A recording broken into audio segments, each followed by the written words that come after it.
Gusto de saludar al doctor Gabriel Olarte, quien es médico especialista en terapia intensiva y medicina crítica y experto en tratamiento del dolor del Instituto Alexander Fleming de Buenos Aires. ¿Cómo está, doctor? Buen día. ¿Qué tal? Buen día, Sweet. Muchas gracias por la invitación. No, por favor, ¿cómo está la jornada allí por Buenos Aires? Difícil, difícil creo que como en todo el país. Parecería esta última semana haber quizás un poquito menos de casos graves en la internación de terapia intensiva, pero todavía la diferencia es muy pequeña. Seguimos con una ocupación bastante importante de camas en terapia intensiva. Sí, lamentablemente estamos pasando un duro momento, Sí, duro así es, momento. así es. Doctor, cuando empezamos la pandemia, en realidad fuimos aprendiendo y en algún momento se hablaba de los tratamientos con distintos analgésicos, del paracetamol, del ibuprofeno. Después empezó a tener mala fama, por ejemplo, el ibuprofeno. Pero entiendo que esto fue evolucionando. Sería muy importante, como usted como especialista, que nos aclare este tema. Sí, es cierto lo que dice Judith. Al principio de la pandemia, en realidad todo esto surge de un tuit que envía el ministro de Salud de Francia, Olivier Véran, en marzo, diciendo que no recomendaba la utilización de ibuprofeno y cortisona, que serían los corticoides, en los casos de personas contagiadas con coronavirus, porque esto podría llevar a una mala evolución de la enfermedad. Por supuesto, con la globalización, este tuit dio vueltas al mundo y lo primero que hicieron los organismos gubernamentales de control de fármacos, como la FDA o la EMA en Europa, es decir que no tenían evidencia de que el ibuprofeno y los corticoides empeoraran la evolución de la enfermedad de estos pacientes, y además invitaban a todas las sociedades a estudiar si realmente esto era así o no es así. Así que en realidad esto parte de una mala información del ministro de Salud francés a principios del año pasado, en marzo del año pasado. O sea que el ibuprofeno es seguro para las personas que tienen COVID. Claro, tal cual. A ver, después de eso se fueron desarrollando varios estudios. Hay muchos estudios que se han hecho, 2 estudios daneses muy importantes, 2 estudios coreanos, bueno, en varios sitios del mundo, y últimamente se publicó un estudio muy importante del Reino Unido, que sobre 78.000 pacientes internados en Reino Unido con COVID.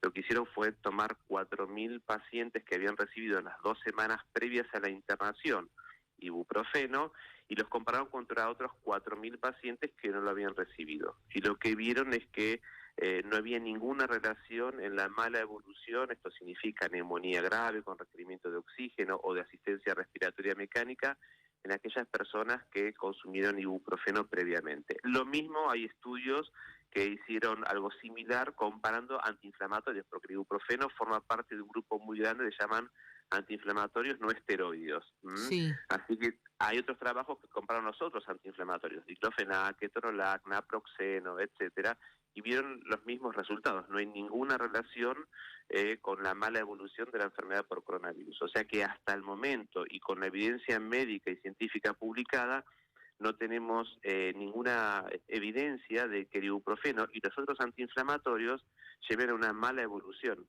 de la enfermedad. ¿Y el ibuprofeno sirve también para bajar la fiebre, doctor? Sí, tal cual. Hay una diferencia muy importante entre el ibuprofeno y el paracetamol. El paracetamol es buen antipirético, o sea, baja bien la temperatura corporal, Sí. es analgésico, pero no es antiinflamatorio. O mejor dicho, el poder antiinflamatorio que tiene es tan despreciable que uno no lo considera dentro de los antiinflamatorios. En cambio, el ibuprofeno cumple con las 3 premisas, digamos, que los médicos queremos de estos fármacos, que es antipirético, baja la temperatura, analgésico y antiinflamatorio. Entonces, por ejemplo, en aquellos pacientes que tienen dolores corporales o inclusive luego de la vacuna, que puede haber inflamación en el sitio de aplicación de la vacuna, quizás el ibuprofeno es una opción mejor cuando hay un proceso inflamatorio al paracetamol. Me encanta este dato porque, a ver, nos ha pasado, me incluyo, ¿no? De un malestar, de un dolor en el brazo, o sea, con una toma de ibuprofeno, que le iba a preguntar en qué dosis, ¿sería suficiente o está bien si lo hacemos? Está bien, no hay ninguna contraindicación. La dosis de venta libre es de la de 400 miligramos, ya las otras de 600 y 800 son venta bajo receta. pero las de 400 miligramos debería alcanzar para dolores corporales, digamos, comunes o inflamación luego de la vacunación, etcétera. Y se puede tomar hasta 3 o 4 veces por día. Qué Esa bueno. sería la dosis. De hecho, yo tuve varias consultas de pacientes que se vacunaron y vinieron a preguntar si podían tomar ibuprofeno después de la vacunación, porque entiendo que en algunos centros de vacunación contraindican la utilización del ibuprofeno luego de la vacunación, Sí. y solamente paracetamol. Y esto la verdad que no tenemos evidencia científica para hacer esta indicación, ¿no? Así que el ibuprofeno sigue siendo una medicación segura. Importantísimo que lo aclare. Me voy a permitir hacerle una preguntita más, ya que estoy hablando y Sí, usted es por supuesto. especialista en el tema. Ya que habla del poder desinflamatorio, perdón, ¿también sería entonces, por ejemplo, para un dolor menstrual, una posibilidad de tomar un ibuprofeno de 400?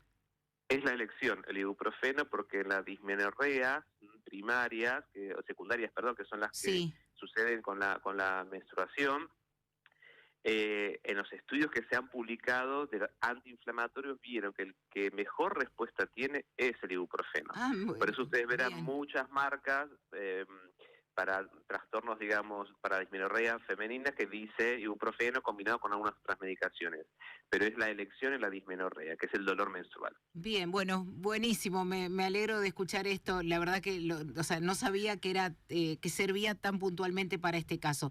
Doctor, muy amable, muchas gracias por esta aclaración.